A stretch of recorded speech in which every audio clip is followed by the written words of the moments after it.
Buenos días, profesor. Buenos días, compañeros. Somos el grupo 2 y en esta ocasión continuaremos con el caso de Ana Estrada, Vivir y morir con dignidad.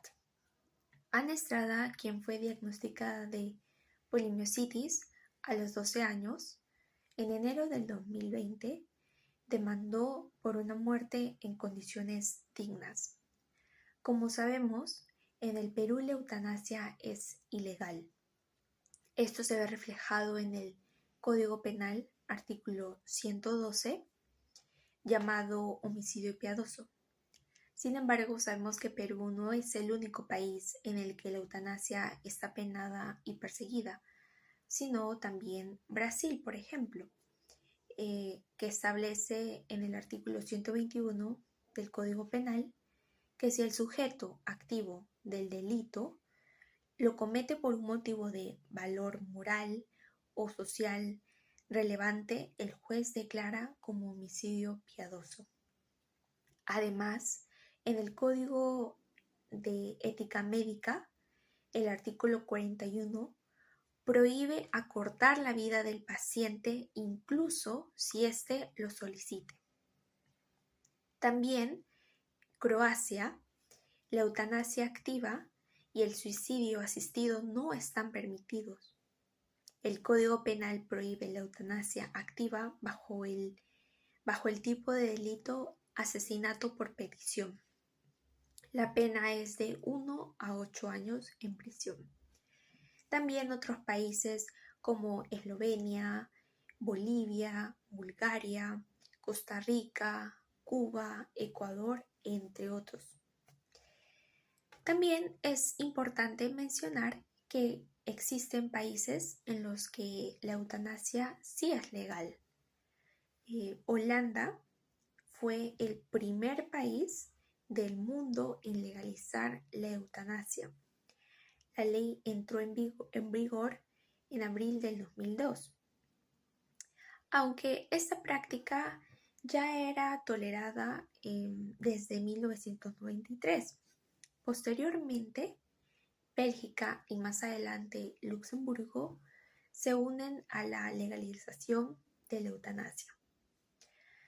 La ley holandesa considera legal la intervención directa y eficaz del médico para causar la muerte de un paciente que sufre una enfermedad irreversible o que se encuentra en fase terminal. Finalmente, es importante aclarar la diferencia entre eutanasia activa y eutanasia pasiva.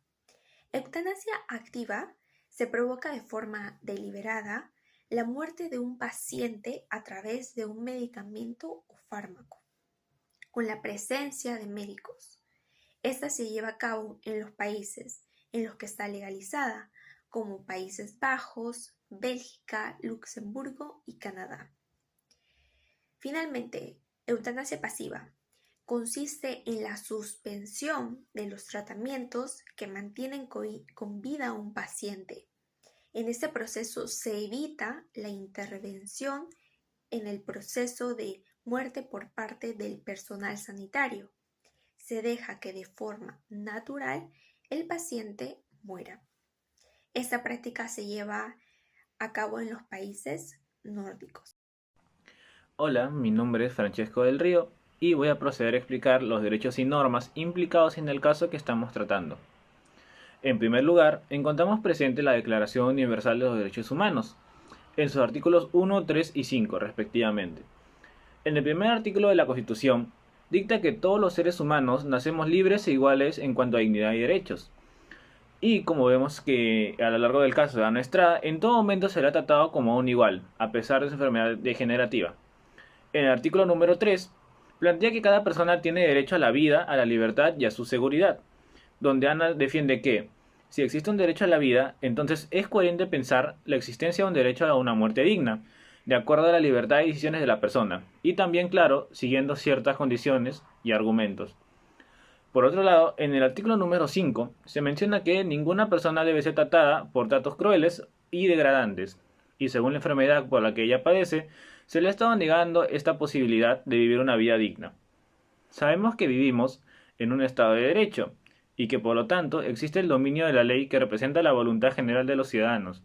Siguiendo este sentido, dentro del Código Penal peruano, en su artículo número 112, denominado homicidio piadoso, Ana plantea la posibilidad de llegar a acabar con su vida, dada la condición por la que se encuentra, y permitir que los terceros involucrados, en el caso su equipo de abogados, no se vea perjudicado.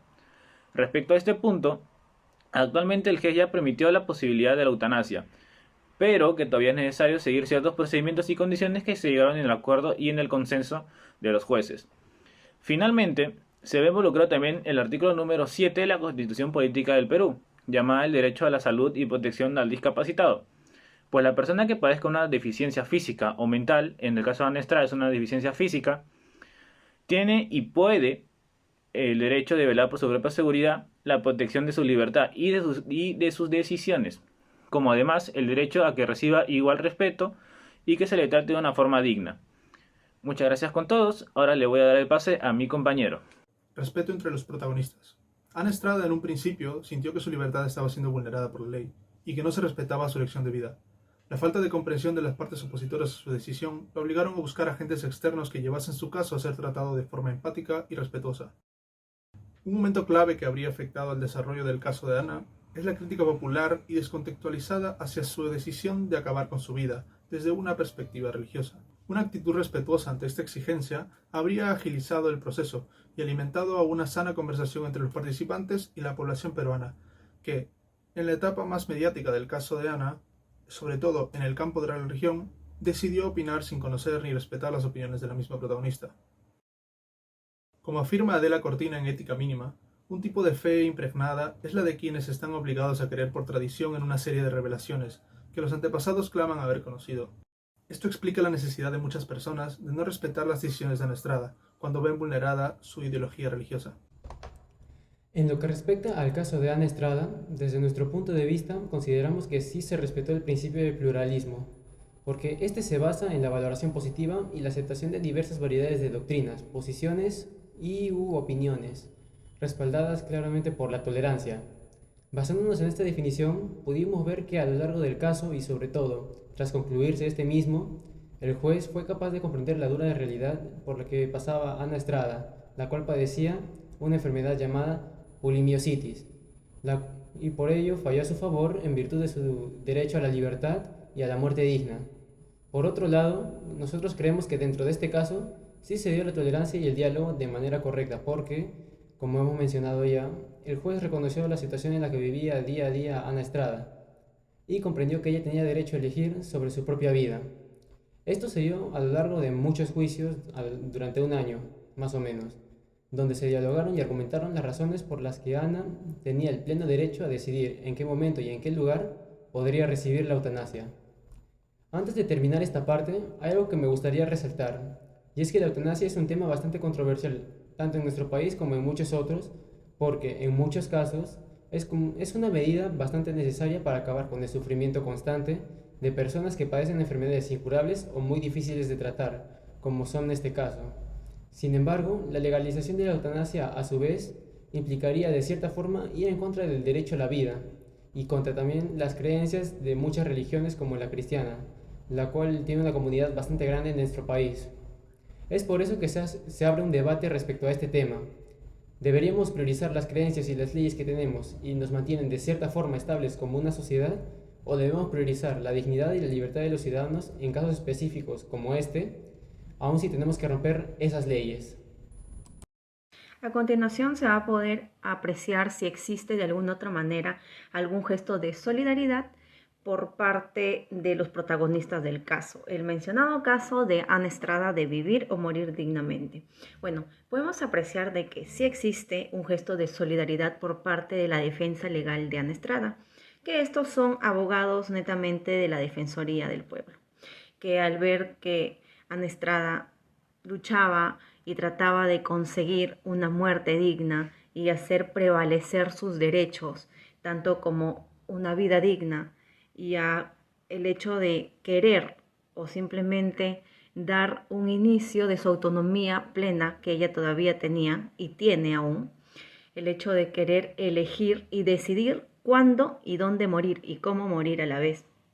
Pues en este caso podemos apreciar de que estos abogados desde un inicio lograron conseguir poco a poco, presentando una demanda de amparo, uniéndose a su lucha diaria de Ana Estrada, ¿no? Por conseguir algo que no estaba escrito en la Constitución y enmarcado como tal, como muerte digna, el derecho a morir dignamente, sino que yace a raíz del derecho humano de todas las personas, que tenemos el derecho a la dignidad humana y también el derecho a elegir. Bueno, posterior a lo antes mencionado, nace una pregunta, ¿no? ¿Existe un derecho fundamental escrito en nuestra Constitución de manera que diga derecho fundamental a morir dignamente? Y bueno, para responder esta pregunta, pues no existe de manera literal en nuestra Constitución un artículo que indique toda persona tiene derecho a morir dignamente, pero sí indica nuestra Constitución en el artículo 1 que la defensa de la persona humana y el respeto a su dignidad son el fin supremo de la sociedad y el Estado. Ahora hay que hacernos la pregunta, ¿puede el Estado intervenir y dar muerte con la asistencia de un médico? Bueno, para responder la última pregunta, por último hay que tener en consideración de que el Estado no puede decir o designar a una persona para que quite la vida a otra, en este caso los médicos.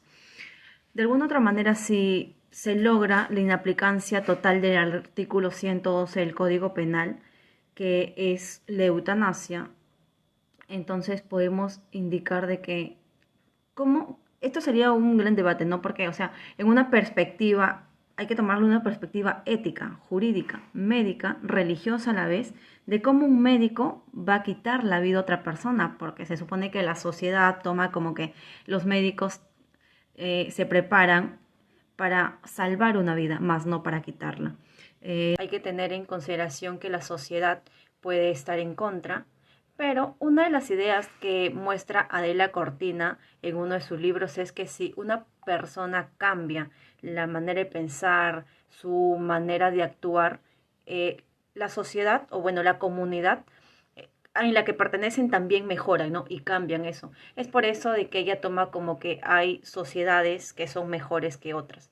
Y esto se puede tomar a un criterio en que quizás no debemos encerrarnos en esa idea de que el Estado no puede hacer esto o que la religión lo prohíbe, sino tomar en cuenta de lo que la otra persona padece, ¿no? El sufrimiento que ella lleva y que de alguna otra manera es intolerable para ella y que quizás nosotros podemos pensar que es algo que fácil de llevar porque no lo padecemos, ¿no? Buenos días a todos, mi nombre es Kimberly Chu y daré un resumen y conclusión a nuestro trabajo final. Vemos que a pesar de todos los derechos señalados y los que se utilizan dentro de este caso son importantes y ayudan a comprender un poco más la situación de Ana, ninguno es aceptado, así sea que se señale que todos los individuos somos capaces y tenemos el derecho a elegir una muerte digna, por lo que Ana se ve obligada a buscar ayuda en otras partes, sobre todo bajo su condición, que ha luchado casi toda su vida frente a esta enfermedad muy fuerte y dolorosa, afectando su bienestar y dignidad humana en un grado muy alto. Y como pudimos rescatar, su caso al principio no fue comprendido, haciendo llegar a que ésta sea un proceso muy largo y estresante para aquellas personas involucradas, tanto Ana como su familia y el grupo que la respalda. Todo por el no respeto hacia Ana sobre su persona y decisión. Sin embargo, desde la primera vez que se presenta este caso de Ana Estrada, podemos apreciar una constante persistencia por el cumplimiento de sus derechos. Por ello, vemos cómo esto va yendo cada vez mejor. Comienza a existir un diálogo más abierto entre ambas partes, tanto la de Ana como la del juez, llegando a entender el sufrimiento que Ana llevaba constantemente. En conclusión, podemos ver que este caso es muy importante en la sociedad peruana y en general en todo el mundo, ya que debemos ser considerados y entender a la persona que exige este derecho y por qué lo ha hecho. Ana ha mencionado repetidas veces que comprende y tiene en claro al 100% todas las consecuencias que esta acción podría causar en su vida. Sin embargo, está dispuesta a seguir llevándola a cabo, porque indica que no se le debería negar un derecho como este a nadie. Es así como la justicia peruana falla a favor del reconocimiento al derecho de una muerte digna, y como Ana dijo mediante redes sociales, hoy ha triunfado la justicia, ha ganado la vida y el derecho a la autonomía y libertad. Muchas gracias.